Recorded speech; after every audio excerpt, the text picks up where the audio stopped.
او يا عمده بيوم كيف. معلش او يا مؤاخذه عشان قلبي مقطع ما تقدروش قلبي شغل. في ناس بتكلمني بتقول لي يا عم بيوم الماده اللي انت جبتها دي بتتعمل ازاي؟ قلت لكم هاي تحط شويه كده على برميلك، تحط شويه وتجي تعبي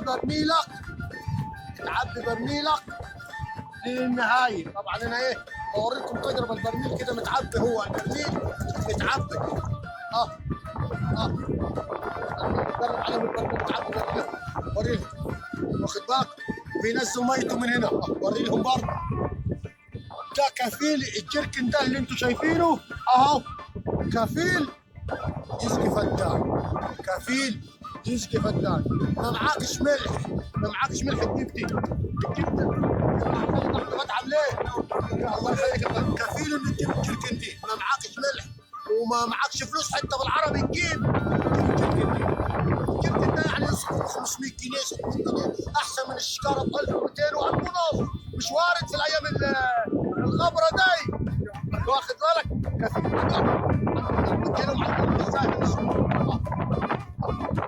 هذه المرحله النهائيه بعد ما تم الغيط من المخصب اللي انت شفتوه دي. وادي كده ايه الغيط كله تم والحمد لله والشكر لله، وسدينا كمان على فحول. يعني ايه ده كفيل زي ما قلت لكم، الجركن ده يكفي فدان، يكفي فدان ان شاء الله.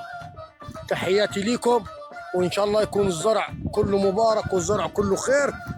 وده زي ما قلت لكم المرحله النهائيه بعد ما تم الغيط وسدينا عليه الحمد لله والشكر لله. تحياتي ليكم وتحياتي لكل راجل جدع، وانتظروا مني الجديد زي ما قلت لكم، انتظروا مني الجديد، والجديد شديد، مش محتواي على الزرع بس، ولكن محتواي على جميع ما يشمل كل شيء ان شاء الله.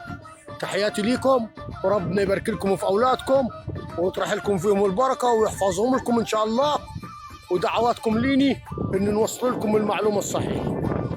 ان شاء الله تكون سنه سعيده 2026، تكون سنه سعيده، وحفظ الله سياده الرئيس، وحفظ الله حكومتني، وحفظ الله دولتني، وحفظ الله جيشني، وحفظ الله شعبني، وحفظ الله المحبين لبيوم ابو العمده وغيره ان شاء الله. تحياتي لكم، السلام عليكم.